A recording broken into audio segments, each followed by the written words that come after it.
Hello and welcome to another Retfurb video. Today we're tidying up a 1990s component hi-fi system, which is a Technics CH515. The system's pretty scruffy looking, as you can see, and it was bought untested, so I'm hoping there's nothing too bad to find. So without further delay, let's get to it.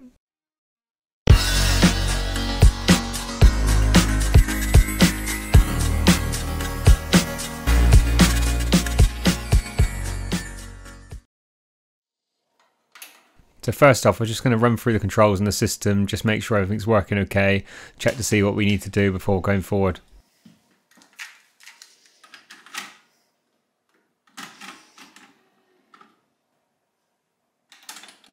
So with this part, I've had to mute it just to prevent copyright claims.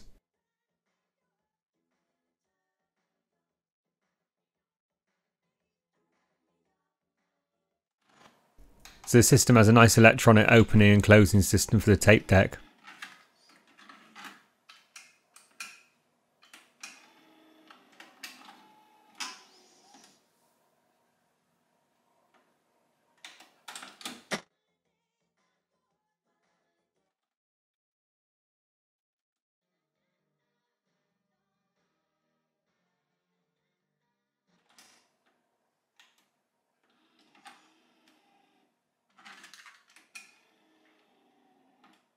So both tape decks seem to play okay. And now onto the CD changer.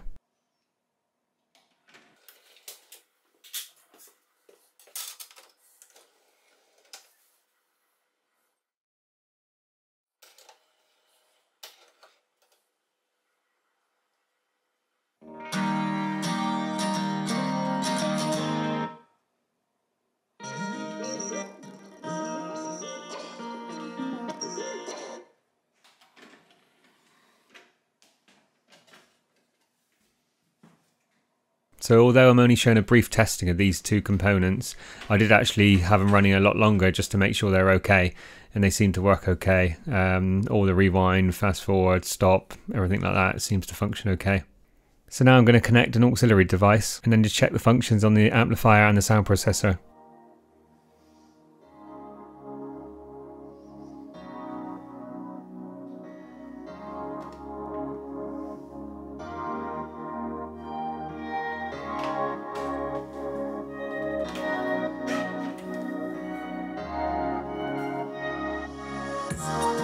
You can see the speaker covers are particularly grubby in behind.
So that's all the basic functions covered. Everything seems to be okay, to be fair. Now we can look at giving each component a good hoover and a good wipe down and just making sure they're nice and clean. So when I clean these cones, I'm using a soft brush. I'm not putting any pressure on it at all. I'm not putting the hoover too close. I'm just rubbing over the surface lightly to try and get any loose stuff off before wiping down.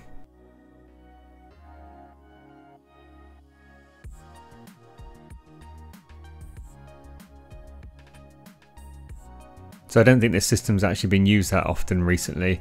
I think it's been stored away, judging by all the cobwebs and everything that are on it. Obviously someone's spilt something on the front of it as well, which you can see some sort of splash marks all over the speakers in the system.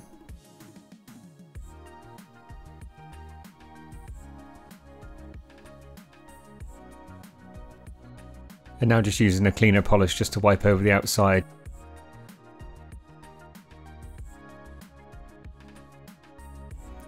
The small foot on the speaker had come off, so I just refitted it in the correct location.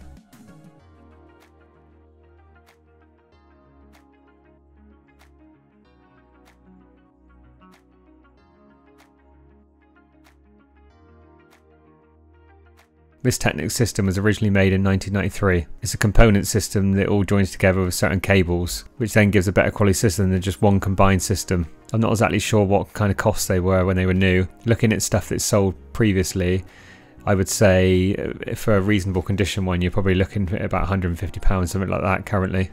You can obviously get some bargains about. I managed to get quite a good bargain with this one just purely because of the condition it was in, but functionality wise it seems to be pretty good, to be fair. So now just moving on to the second speaker. You can see the front of this one's obviously had something spilled on the front of it.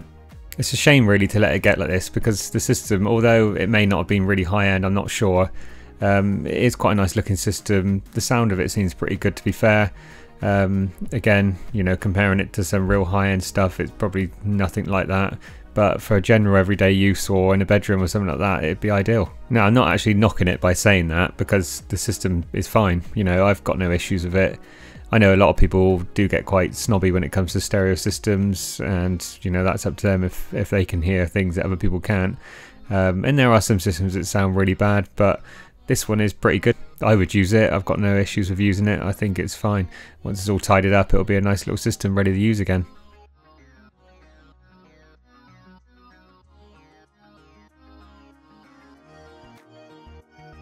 So again, just to reiterate, I am actually wiping around the cones really softly. I'm not putting any pressure around it. I don't want to damage any of them or crumple any of the middle areas. Obviously this bigger part, the sort of mid-sub, that one's quite hard plastic, but obviously got the soft foam around it. The smaller tweeters are the ones that you've got to watch out for, because they can quite easily sort of crumble in the middle. Now obviously I'm not going to be able to remove all the marks on the system. Some of them are scratches and digs, but I'll do my best to clean it up as best as I can without going too mad on it. And I will be coming back to the speakers at the end just to touch in all the little digs that are sort of noticeable on the outside. Now moving on to the tuner sound processor unit. What I have noticed with this system is the LCD display at the top has just gone a bit faint. So where it shows a selection for the unit that's being used, for example the tape or the CD or the tuner, it doesn't actually show as well as the rest of the display. I don't actually think there's too much that I can do about this unless I replace this LCD screen, which is obviously not worth doing, and if you can even find one. Here I'm just undoing the two screws either side and the screw on the back, and then we can get inside and just give it a quick hoover out. Obviously just gently, nothing too hard. Just going to go in with a soft brush and just remove any dust that's sort of loose on the surface.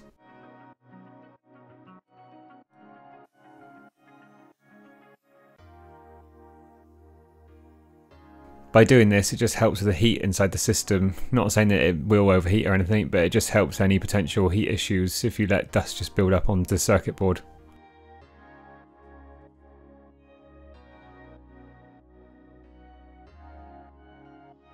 Obviously a lot of this video has been cut down to make it a lot shorter. There's quite a lot that I've cut out just in between sort of hoovering and screwing bits and pieces back on, and then obviously wiping it all back down. I've just shortened it down just to make it more of a condensed video. There is the option on these units that you could take the shell off and then just give them a coat of satin or matte black, probably more matte black than satin to be honest. That'll then hide most of the marks that are on top of the case.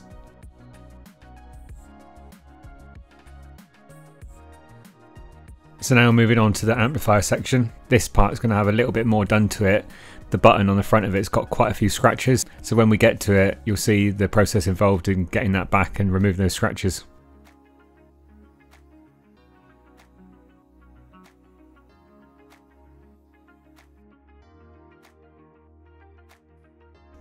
Now again, the same on this unit, just removing the shell so we can get inside and just give it a quick hoover.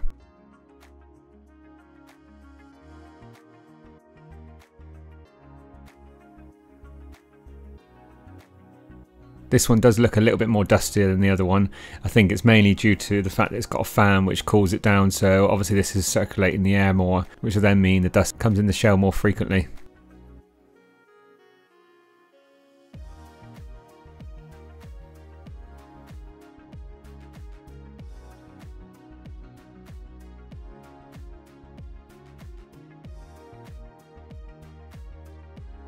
And now just putting the screws back in to secure the case back onto the main unit.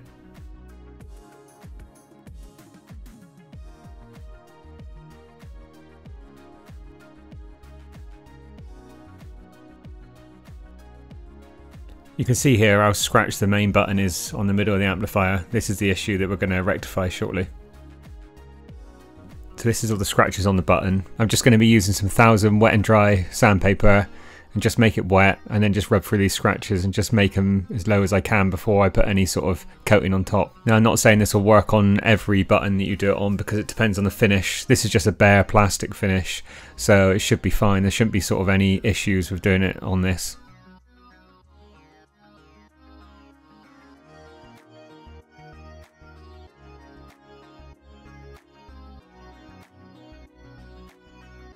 Now that the main face of the button's rubbed down, I'm just going around the outside, just prepping it all, making sure that it's ready to accept some paint and that it's keyed up, ready for it.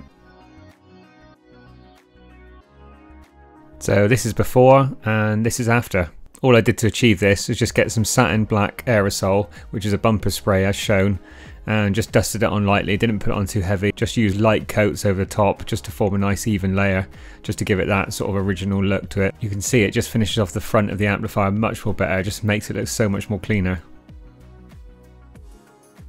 And now moving on to the cassette deck. Due to the age of the cassette deck, I'm surprised the belts haven't failed yet.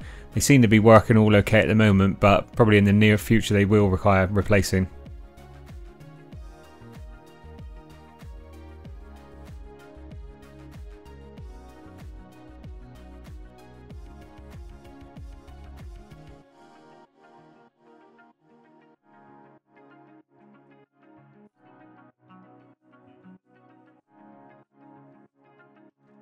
And that's the cassette deck now looking a bit fresher. Now on to the last component, the CD disc changer.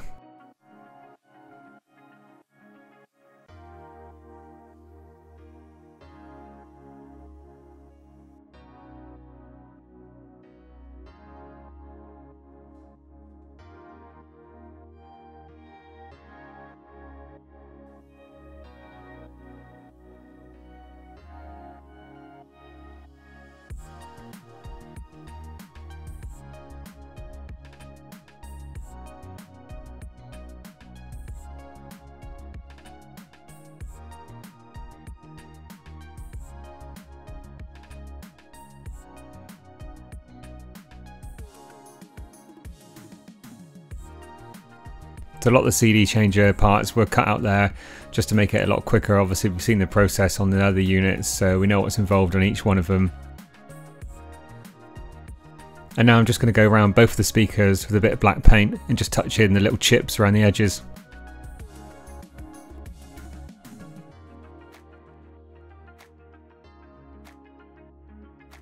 You can see these are quite noticeable, so we're just going to hide them with a bit of paint. All I did here was just spray a bit of black aerosol in the lid and just use a touch-up brush to go around and fill it in.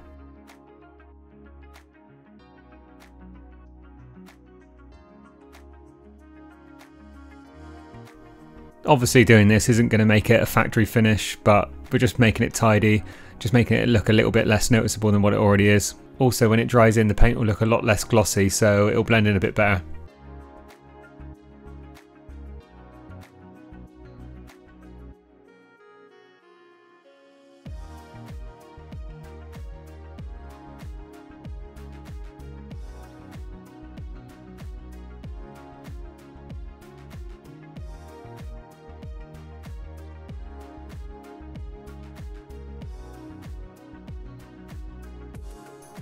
So as you can see here, it just takes your eye off it a bit more. Obviously not perfect as I said before, but it just takes your eye off the damage. So exactly the same now on the next speaker.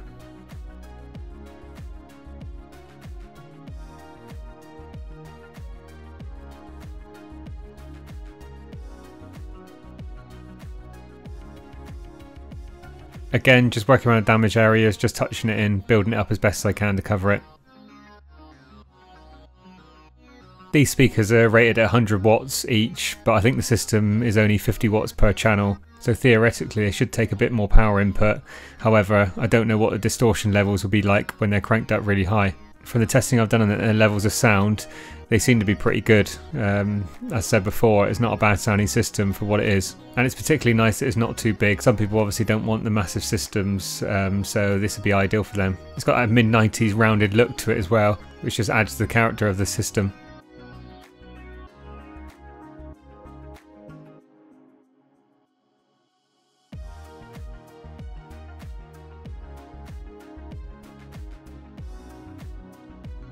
And that's just about it for all the cleaning up and the touching in on the speakers.